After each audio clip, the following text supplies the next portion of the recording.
she's brilliant. As I mentioned yesterday before the panel, twice a year I do a VIP day with her for my own marketing funnel, my own marketing strategy. Her brain is incredible. But how many of you, in some way or another, are responsible for marketing for your business, either because you're an entrepreneur or you work for that in your own company? Excellent. How many of you would love to know the secret to understanding marketing so that you can get more clients? Awesome. Okay, I'm going to share a couple of those with you today. Honestly, the trick to being excellent at marketing is knowing two things: getting the training and using the right tools. That pretty much works in any single thing that you want to do in your life. So for example, Michelle McCullough, who is a very sedentary lass, decided, while under the influence of Ann Webb and an ideal life vision, that I was going to run a half marathon this year.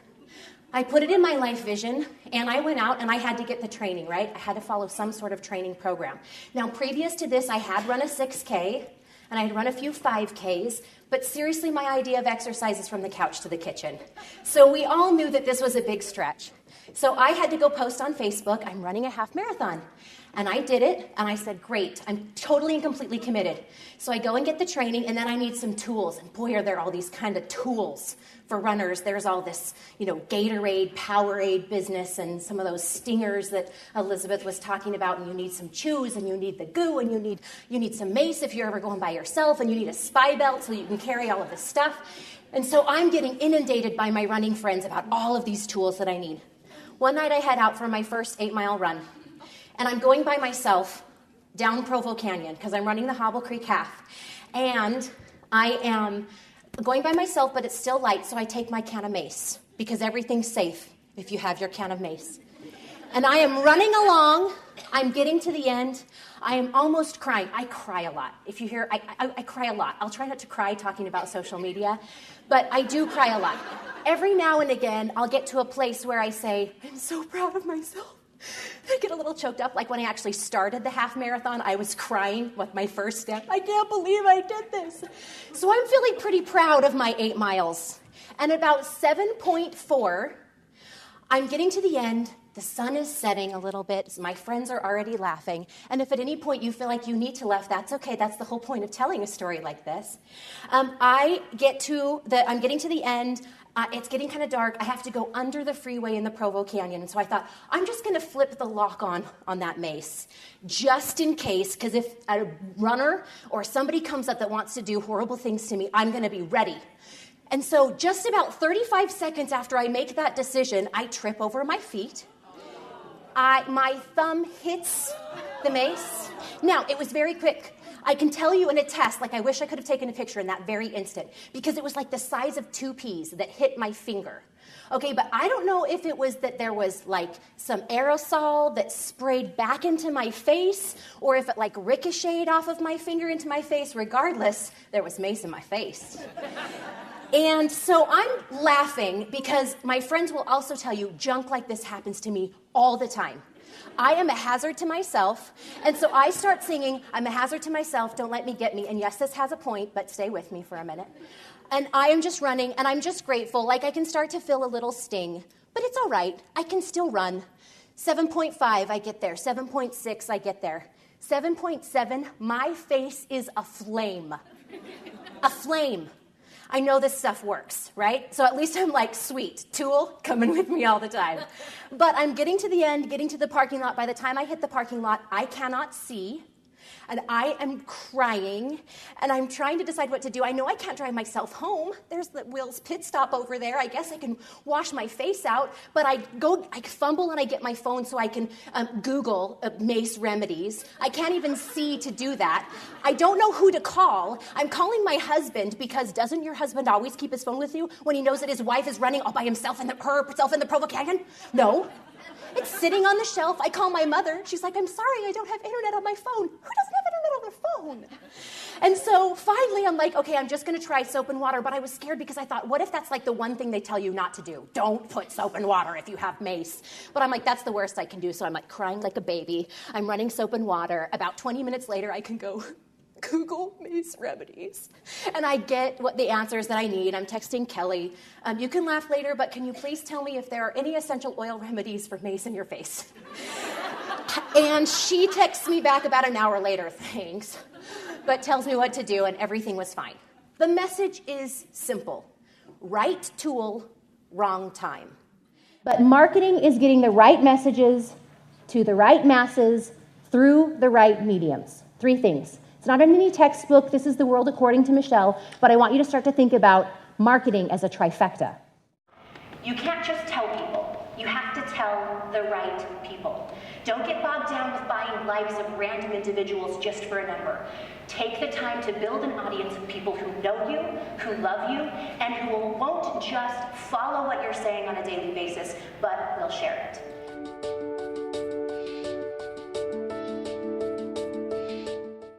I want you not to own a business. I want you to own your industry.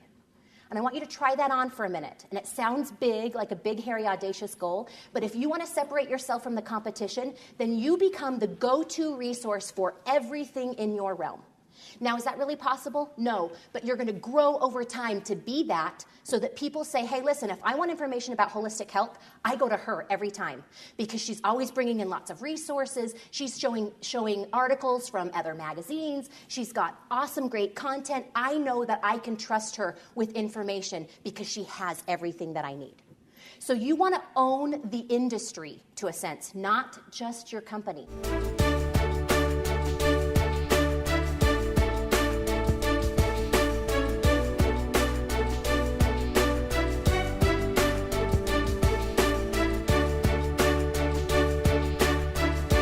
You must remember that when you are on any social media outlet, you are playing as a visitor.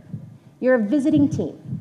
Your homepage is someplace else. Your home court advantage is somewhere else. When you're playing on Facebook, you're playing on Facebook's home court advantage. So they have the opportunity to change that home court advantage anytime they want, and they will. Marketing is like the laundry, the job's never done. And marketing needs to come off of your to-do list and go into a regular schedule where you're doing things on a regular basis to keep that pipeline flowing. So that you're not having those drought seasons where you're like, oh, I've got no business because I spent so much time putting stuff into this, and then I had to do that, and then that's over, now I got nothing. But we're going to be filling that pipeline on a regular basis. You're also going to create your overall web strategy like I mentioned. But 2 things, 2 hours, you can do it for your business. You can't just share, you have to share the right things.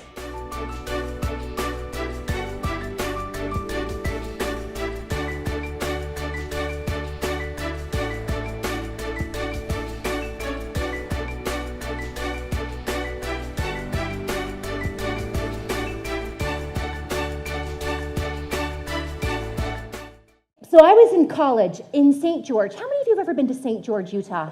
It is one of my favorite places in the whole wide world. And I decided I was going to not be sedentary anymore, and I was going to be smart. I had a dream. I was going to be a rollerblader. That's not me, for the record. Just in case you were wondering if there was like some punch, look what I turned out to be. No, I borrowed my roommate's rollerblades, and I decided I was going to rollerblade the less than 1 mile journey to my office.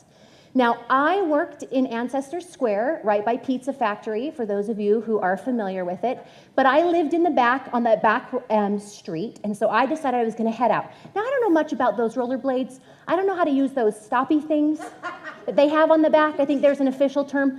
My idea, brake, excellent. My idea of braking was rolling onto the grass. So, I set out wearing my business clothes and my rollerblades, and I was taken off. I'm like, this is great. I'm going to be this woman so soon. And so what I didn't realize in a vehicle, but quickly realized on rollerblades, is that the back of Ancestor Square has an ever so slight decline. Now, and if you're not so familiar with Ancestor Square, there's no grass. I don't know how to use these stoppy things, and I am barreling through the parking lot. I am passing the back area, Painted Pony, Basilas. I am rounding the corner at Pizza Factory. I am picking up speed. I don't know what's going to happen here, people, but then I come along this little beauty. So all I'm going to do is come up and go, and all is going to work. Now, you might have guessed by now that Michelle also does not major in physics. But I learned something that day, and that is that if you're going rather quickly, if you come up on a telephone booth, you will promptly smack it, fall flat on your face, knock the wind out of you and your humility. And you will sit there for a minute and you'll say, who saw that? I'm wearing my business clothes. Okay. I got my breath back. I immediately took off the rollerblades, put on my business shoes. I was wearing a backpack. Can you envision that? Business clothes backpack. Oh, it's so nice. So, I learned some things that day about life, and I haven't put feet in rollerblades since. That was one good thing. I also learned, as this has come up multiple times in my life, that how often do you have a gigantic failure and you fall flat on your back, and then you have to wonder, is this going to work for me or not?